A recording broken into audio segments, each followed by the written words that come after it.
Good morning, everyone. Welcome to today's webinar. Hopefully you're sitting comfortably. You've got a coffee in one hand and a notepad in the other, and you're looking forward to about 45 minutes of free learning from one of the UK's leading universities. The theme for today's webinar is taking campaigns to the next level: advocacy, authenticity, and personalisation. We're really excited to be joined by one of the digital engagement officers from Loughborough University, who's going to be sharing their knowledge with us this morning. So your presenters today are myself, Stuart Banbury. I'm the marketing director here at Orlo, and I'm also really happy to be joined by Liam Ross, who's the digital engagement officer from Loughborough University. Hi there, morning everyone. So just a couple of bits of housekeeping before we kick things off. It'd be great if we can make this as interactive as possible. So make sure that you're logged into YouTube and you'll be able to leave your questions in the chat box in the top right-hand corner of your screen. So anything you see as we're going through, just drop a comment in there, drop a question in there, and we'll pick those up at the end. If you do have to leave early, don't worry about that. We'll be making a recording of the webinar this morning. And we'll be sending that out to you over the next couple of days so you can rewatch it or share it with any of your colleagues. Now, this morning we have a real mix of people joining us on the webinar today. So some people that we work with here at Orlo and some that we don't. So I thought I'd like to just include a couple of slides just to give a bit of an introduction about what we do here at Orlo. Some of you may well remember us as Social Sign-In. So we rebranded back in September 2018. And the reason for that essentially was that we saw that organizations wanted to manage all of their digital touch points in a much more holistic way. So this proliferation of comms channels, which was growing month on month, rather than having 10 different tabs open on your desktop, I think we can all relate to that, with 10 different systems managing all these different channels. Brands that we worked with were telling us they wanted to join all of these up and manage them from one central place.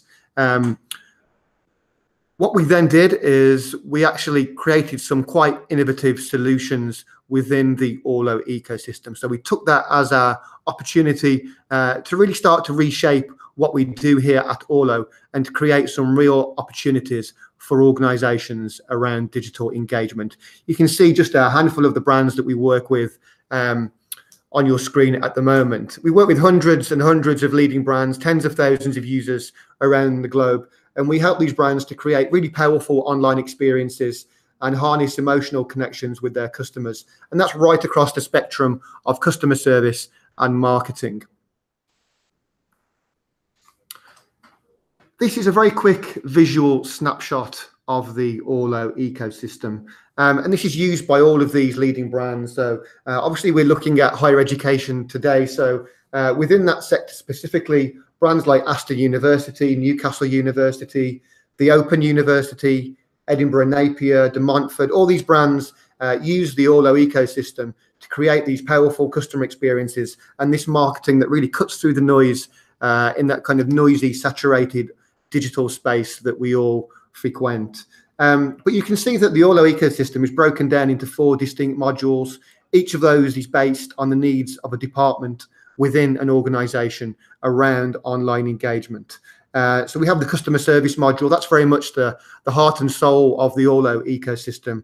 There's a unique integration in there between social media and live chat. So all of your inbound messages from all of these different social and live chat channels can be managed from one place, which really does add bags of time-saving efficiency and helps you to create those powerful moments that allow you to then influence the behavior of those that you care about. We've got the marketing module where we've got a unique integration between organic social media and paid social media advertising. So organic reach is pretty much down to single figures now. If you do have an important piece of news, content, piece of PR that you want to get some exposure to those that do and don't follow your pages, you have to put a few pounds, shillings and pence behind that now. We've also got our own analytics module, which is fully customizable. So you can start to actually track the metrics that matter and understand what's moving the needle. So what content is resonating with your audience? How can you drive down your response time on social and live chat and really refine what you're doing week on week and month on month? And then we have the monitoring module. So I always think of this as what people say about you when you leave the room. So you can start to monitor all of that indirect chatter around your brand, around your locations, your shops, your campuses, your campaigns, whatever it might be, and really start to dial in to what your customers care about and use that information to inform your products and services going forward. Okay, so moving on to the topic of today's webinar. I'd like to start with a quote this morning, and that is, people don't always remember what you say or even what you do, but they always remember how you made them feel. And I think we can all relate to this. You know, it's not the transactional element of an interaction with an organization that stays with us, but it's the emotional context around that that really stays with us long afterwards and influences our behaviors and our decisions going forward. There's lots of research at the moment into this theme of how, just to what extent emotion drives behaviors. So people like the Harvard University, Forrester, Gartner, they're all investing heavily into this space. And what they're actually finding is around 95% of decisions are driven subconsciously by emotion. So the payback for an organization here is, if we can create those really powerful online customer experiences, or that marketing that really strikes a chord and resonates with our audience, and we build up that kind of emotive capacity, then we can start to use that to influence behavior of our customers at a large scale. And some of those valuable behaviors might be to turn our biggest advocates or our most satisfied customers into our biggest advocates. It might be to encourage certain pockets of our audience to see online as the best way to speak to us, or it might just be to start to steer some of our customers towards making purchase-making decisions. But obviously, first and foremost, we need to create those powerful customer experiences and that emotive marketing that really cuts through the noise and strikes a chord with people. So before I hand over to Liam, just a couple of slides to really set a bit of a backdrop in terms of what's happening across the higher education and more generally just the kind of the digital space that brands of all sectors operate in at the moment. I think what we're seeing now in 2019 and certainly accelerating going forward is that experience and convenience are key. So they really matter in 2019. If we look at this in the context of social media, this means that relationships and particularly engagement matter. So thankfully, the days of social media being a one-way broadcasting channel that people thought was a free direct sales channel are pretty much gone now. And the brands that win in 2019 on social media are the ones that engage with their audience. That means commenting, liking, sharing, all of that good stuff that builds that kind of emotional bond with the people that we care about. I always think that the brands that do really well on social media are the ones that use it just like you and I would use it personally. And that means not always informing and selling, but actually engaging, entertaining, and just building those online relationships. It's also really important to be present, to acknowledge, and to interact. But to do this quickly, I think we're all very kind of time poor at the moment. You know, the Netflix and doing things at our own convenience mean that for organizations on social media, it's no good for one of your customers waiting several hours or a day or two for a response. Social media is such a real-time format that you need to be there in the moment to support your customers in the moment. Even if you don't have the answer to their questions or the information they need, it's really important to be present and to acknowledge their question and to say that you'll go away and you'll find that answer, but always complete the loop and go back to them, even if it's some time later, with the answer to their questions. Because by doing this quickly, being present, acknowledging them, you can then start to encourage them to see social or live chat as the best way to get their questions answered from you. And finally, as I mentioned, social media is not a free one-way broadcasting channel. It's really important to use it as a place where you can create experiences for your followers. Another quote that has stuck with me over the years is that share the moments and content that matters. It's not about your brand. So I think we can all, as kind of brand managers, marketing managers, social media managers, sometimes we can get a bit caught up thinking it's all about us, whereas actually it should always be about how much value, how much information, and sometimes just how much can we entertain the people that follow us. So sharing those important moments, that user-generated content, that's really the stuff that is going to bring your social media channels to life, to make them human, to make them real, and to drive that engagement, and ultimately start to move those metrics that matter for your organization.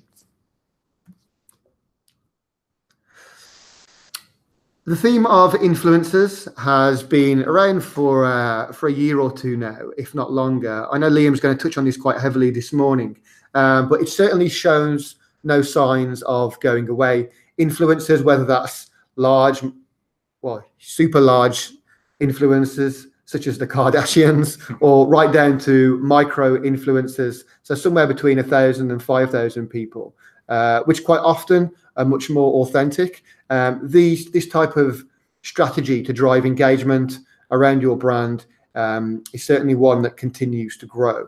If you can find the right influencers, they help to bring your stories to life and add even further credibility and authenticity to them. But it's really important that you find the right strategic partnerships. And just like any successful relationships, whether that's in business or personally, there has to be real, genuine alignment and equal value flowing in both directions. Otherwise, that partnership and that relationship isn't going to be sustainable. And as I mentioned, there's micro influencers. So how do we find them? How do we seek them out? How do we connect with them and use them to extend our reach and the message that we're trying to share? Well, to speak about some of these themes for the next 20 minutes or so, as I mentioned, we've got Liam Ross, Digital Engagement Officer from Loughborough University. He's going to be talking about how we take campaigns to the next level: advocacy, authenticity, and personalisation. So Liam, it's over to you for now. Thank you very much for that, Stuart, and a really nice introduction there. And thank you for having me here today. So I'm going to touch on quite a few of those bits and pieces that you kind of highlighted in that little introduction. So yeah, really nice little start to the webinar. So I'm Liam. I've been managing Loughborough University's social media channels for around 4.5 years. And I think a lot of things have changed in 4.5 years on social. So nowadays, with everything we do, really, we need to be smarter, more creative, and really more strategic than ever before. And for anyone listening who does manage or is responsible for social media, I'm sure you've seen, like I have, kind of the power of organic reach really decline, particularly over the past 12 or 18 months, as Stuart kind of mentioned in the start there. And at the start of 2018, Mark Zuckerberg posted this on his Facebook page. And I think it took us a little while to get our heads around what that quote of meaningful social interactions means. But after we did, this is probably the reaction of probably many social media managers across the world. We really realized that we had to evolve the way we were using social media, or pay the price, quite literally. But there are some really clever creative brands out there, ones that millions of people see every day, who have huge budgets, huge teams, who are dedicated to creating viral and engaging content. That's the content I see every day on my feed. And that's really the space we're competing in, whether you're a small higher ed institution or a huge brand. Everyone's competing for the same feed space. So honestly, at Loughborough, we're in a fairly good position for this. We've never been in a position to have our social content be fueled by cash. We rely much more on creativity. Obviously, as a university, we do have a remit to share a wide range of different things, whether that's our research from our academics, communications to students or other stakeholders, and stories. And there's not always those opportunities for that two-way kind of engaging communication. But of course, when we do use social as a one-way tool, we see the drops in engagement, we see the reach go down, we see the clicks go down. So instead, particularly thinking about Facebook, we're using different tactics where we can. So thinking about, instead of promoting an event as a Facebook post, we're creating it as an event instead, and using groups and the different kind of tools that Facebook has on offer, rather than just kind of spamming people's news feeds with posts that they won't enjoy. And we also try to invite debate and discussion in our comments when we do post onto our feed. A little bit outside of that, for me, these 3 words are some of the key ways that we've introduced new strategies into our campaigns and our content at Loughborough. So whenever we're planning a new campaign, these 3 elements are always covered in discussions before we kind of dig into the nitty-gritty tactics and techniques that we might be using. It might be that they don't all apply to every campaign, and that's fine. But I believe even introducing 1 or 2 of these tactics will improve your organic social when you're thinking about your next campaign. So for the next few minutes, I'd like to show you a few examples of how we've used each of these at Loughborough. I'll start with this idea of advocacy. So for me, using communities as advocates for our brands is one of the most essential tools to combat the decline of organic reach. And Stuart obviously touched on that with his introduction of influencers. So we're lucky as a university to have a diverse range of people who are engaged with us, sometimes on a daily basis. So our students, alumni, businesses. At Loughborough, we're very big on sports, so sporting bodies, our staff, and so much more. So we did a little bit of work mapping out those stakeholders and what they actually look like. And we centered them around this idea of the Elba family. You might hear me talk a little bit about the Elba family today. It's been worked into almost everything we've done since 2015. We really, really like it. It really works well for us. It builds a sense of pride and belonging in a digital space, which really actually mirrors the kind of physical community feel of our campus. And it empowers people to engage with us wherever they are in the world and allows them to share our messages easily. A lot of universities will do something similar to this. If you follow any higher ed institutions, you'll see things like Team Bradford, Team U of G, Team Aston, lots of teams. And actually today I saw OU are also using OU family. So lots of teams and families all over the place, really building that sense of connection and connectivity with their influencers. So Loughborough performs extremely well in league tables relating to student experience and rankings where student satisfaction and student reviews count. So we're currently 4th in the UK in one of these tables, which is obviously an amazing message for our audiences to know. So we make these really visual, shareable assets for use on our social media. As you can see here, our community loves a bit of opportunity for a humble brag. I absolutely love seeing comments like this on our Facebook page. You can see Becca at the top there says, the day has come where Durham are below Loughborough. I take the credit. She's tagging in her friends and her family there.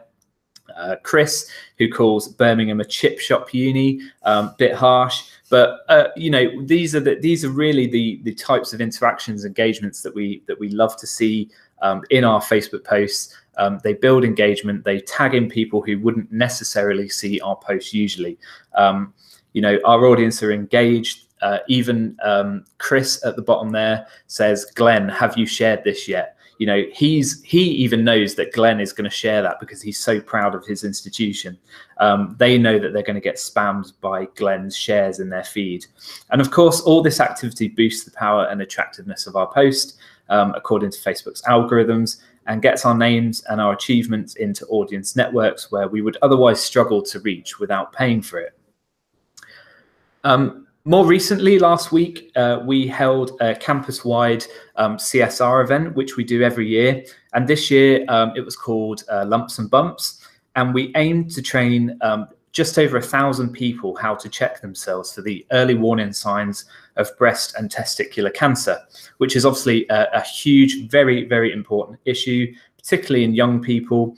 And we used celebrity advocates to spread our message. So we've got our Chancellor, Lord Seb Coe, alumni like fitness adventurer Ross Edgley, who's recently completed a swim around Great Britain, the first man to do so.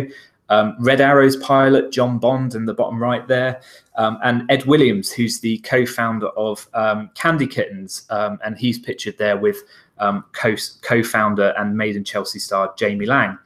And we even had Game of Thrones star Maisie Williams on campus. She's not a graduate from Loughborough, but she was on campus to give a talk to our students, and we made the most of that opportunity, having those people on campus to get them to buy into this campaign, film a really short video, and spread our message for us. Having great relationships with our alumni obviously helps with this for those alumni connections. But yeah, definitely have a look at the Lumps and Bumps hashtag if you can today. A huge team effort, but really, really great use of advocacy there. So moving on now to authenticity. I feel like this might be my kind of marketing buzzword from the past year or so. To sum this up very simply, our students don't want to hear from the marketing team anymore. They'd rather hear from someone like them who's proud, positive, and passionate about the quality of their institution. And this is probably the same for many of your customers too, unless you're kind of some of those cool sort of sassy social media teams behind somewhere like Innocent Smoothies, or an equally kind of amazing, very human brand on social have got their voice nailed. But I promise you, this is based on stats too. So 92% of students in a UCAS survey in 2017 said reviews were important for making their firm choice. And kind of looking wider than higher ed, you really can't ignore this rapidly growing trend of influencer marketing, which Stuart obviously mentioned at the start. Brands and influencers everywhere are seeing the power of using ambassadors and an authentic tone of voice to really sell their product. And that's why we've started hosting external student reviews directly on our website, part of our undergraduate prospectus. So we were inspired by places like TripAdvisor. People want to get a genuine feel and others' views of the hotel they stay at, the restaurant they book, and the university they study at. It kind of makes sense if you think about it in that way. It's obviously risky business because someone could say anything about our university and we can't remove that. But it's so far so good. We know our students on the whole love their experience of being at Loughborough, and our stats show that visitors are spending up to 25% longer on this page compared to an average page on the prospectus. So they're having a look through that, they're reading that content, and they're digesting that. Of course, we have a primarily kind of, in thinking about recruitment, we have a primarily kind of teenage audience, and they're using different social media channels to communicate away from the kind of parent-infested waters of Facebook. And they're using places like Instagram and Snapchat, and more, even more recently, somewhere like TikTok.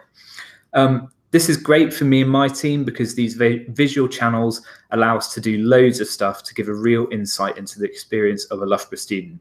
And the best thing is that often the content is created by the students themselves. So our channels have featured these takeovers from places like New York, Sweden, the Arctic Circle, and of course the beautiful exotic town of Loughborough. They're usually not these polished, beautiful, storyboarded pieces, but rough, ready captures of what life is like or an experience is like from first-person point of view. And they shape up really nicely to the kind of tap-through nature of stories.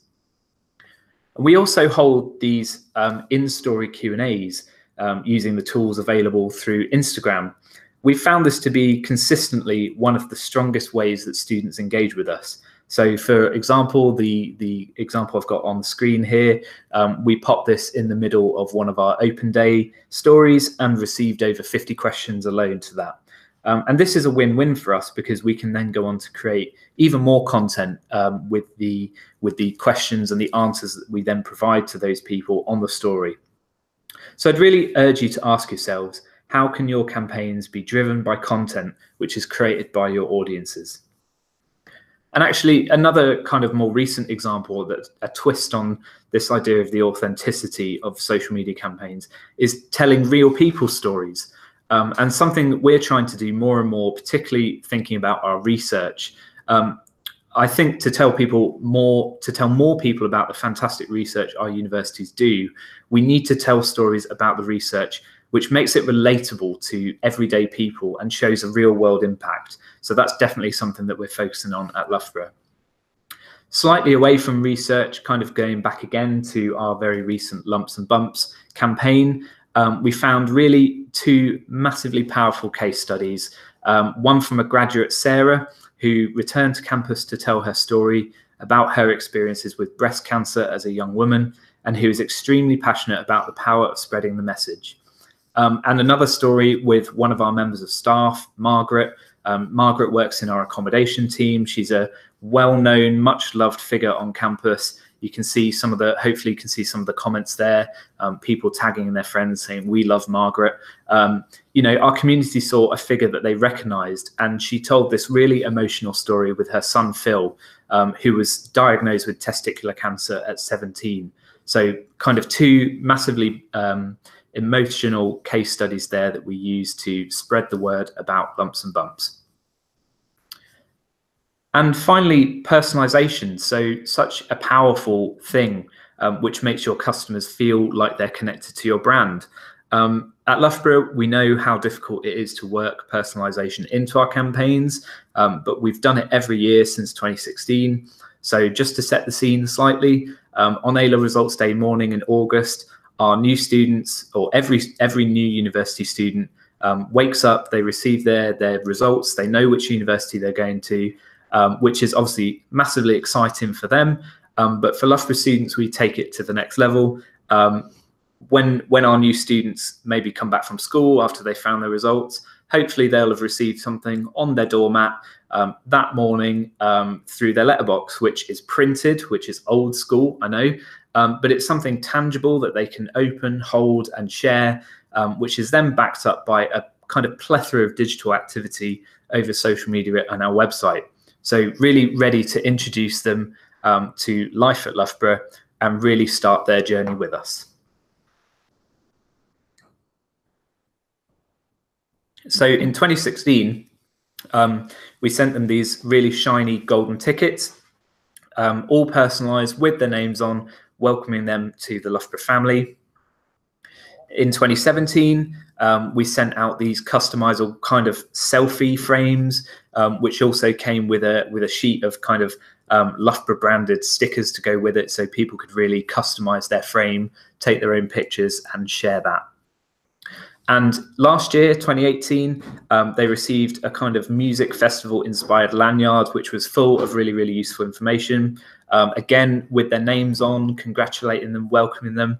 And, you know, let's face it, we got some made for some of the team's pets too, because everybody loves a bit of animal content. And we're lucky enough to have some very odd pets at our beck and call for some photo ops. So we've got Winston the owl there, Phil the chameleon, and Brew the border collie.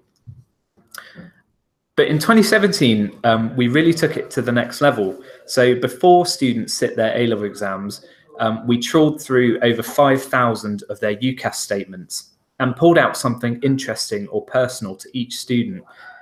We then suggested something we offered at Loughborough to complement it, so maybe a sports club or a society.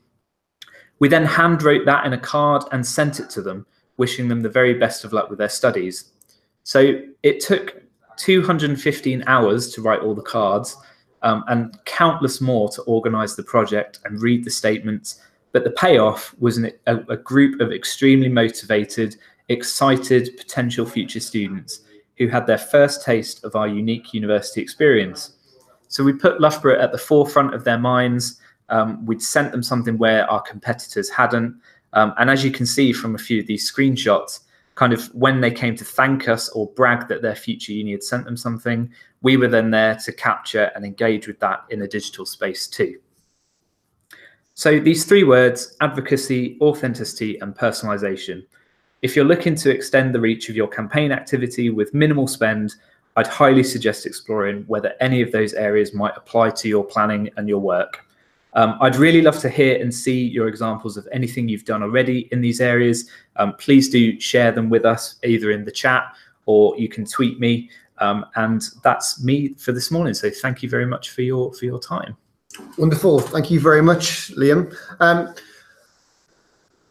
just while we wait for any questions that come in, so if you do have any questions, Liam's going to hang around for 5 minutes or so. So just drop those into the chat box in the top right-hand corner of your screen, and we'll pick out a couple of those and put Liam on the spot and see if he can come up with some wonderful answers. But just while we're waiting for any questions to come in, we're just wrapping up a survey here at Orlo. So this is right across the public sector. We're doing this in collaboration with one of our own strategic partners, which is Comms 2.0. The survey closes on the 31st of March, and this builds on the last 2 or 3 years where we've also conducted a similar survey, which explores the themes around online engagement. So what are the big trends, the big topics? What are the challenges? What content is really resonating with the audience of organizations? What are people working on and focusing on for this year and beyond?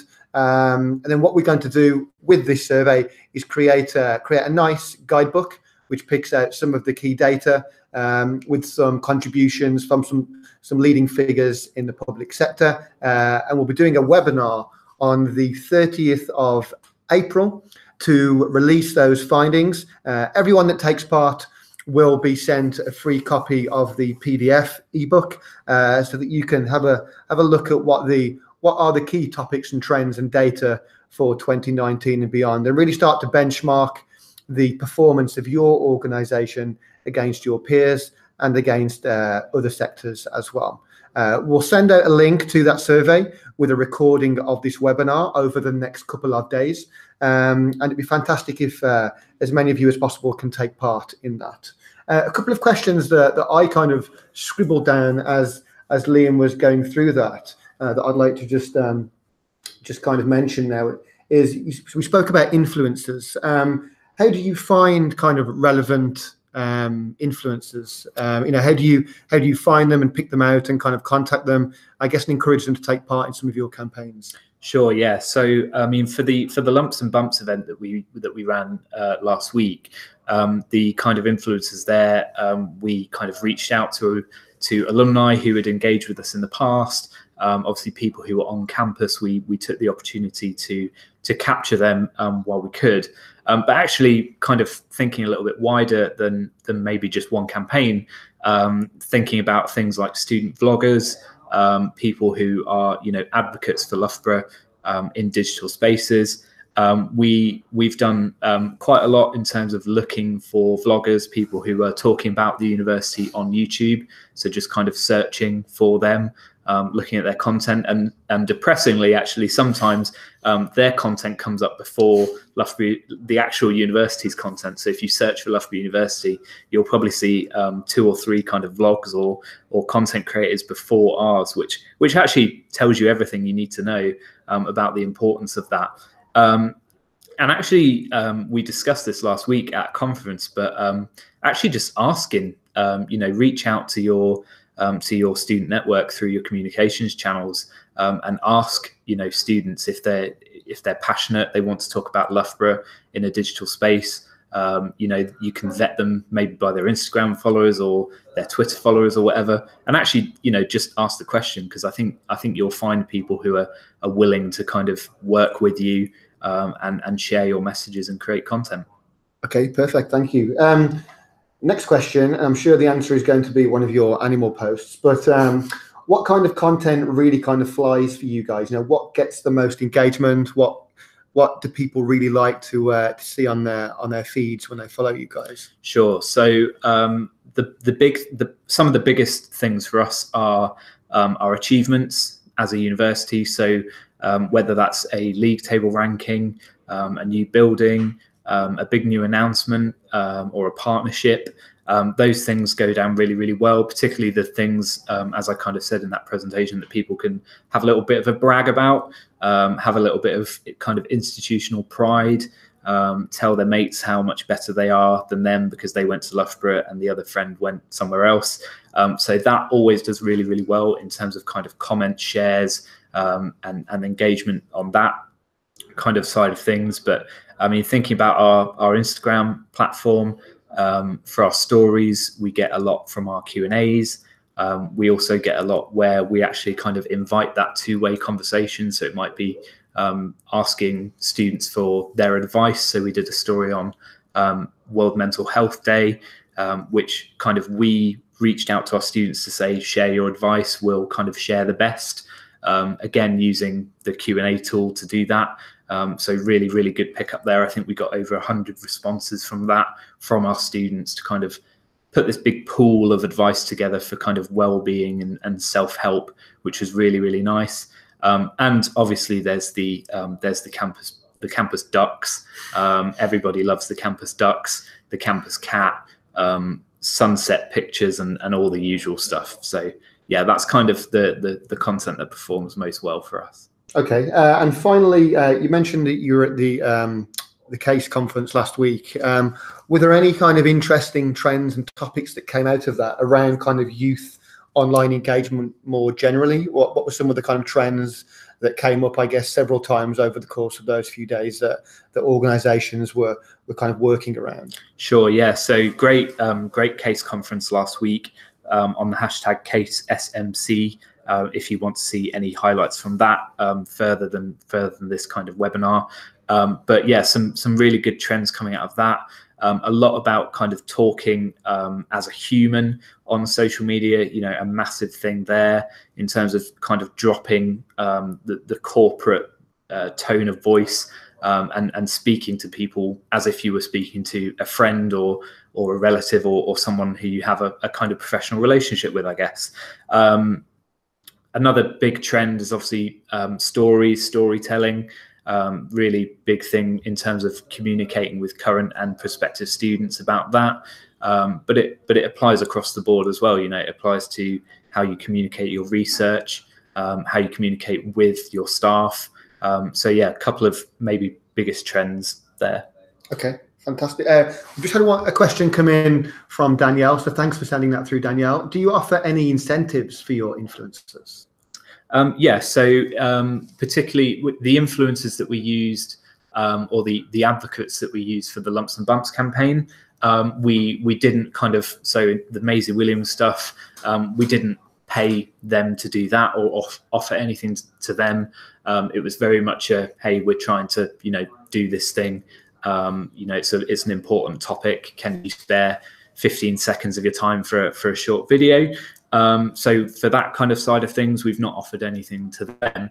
But in terms of using kind of students as content creators, definitely I would say if you're in a position to kind of pay them or kind of give back to them in some way, I think that's really important.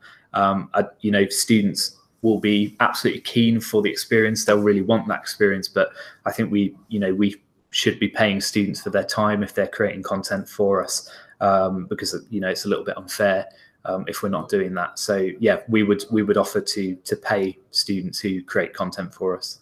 Okay, fantastic.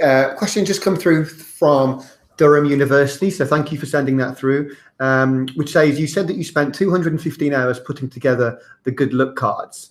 Did you draft in additional help for this, or do you have a dedicated social media team? Hello, Durham. Yeah, the Good Luck Cards campaign was an absolutely massive undertaking for us.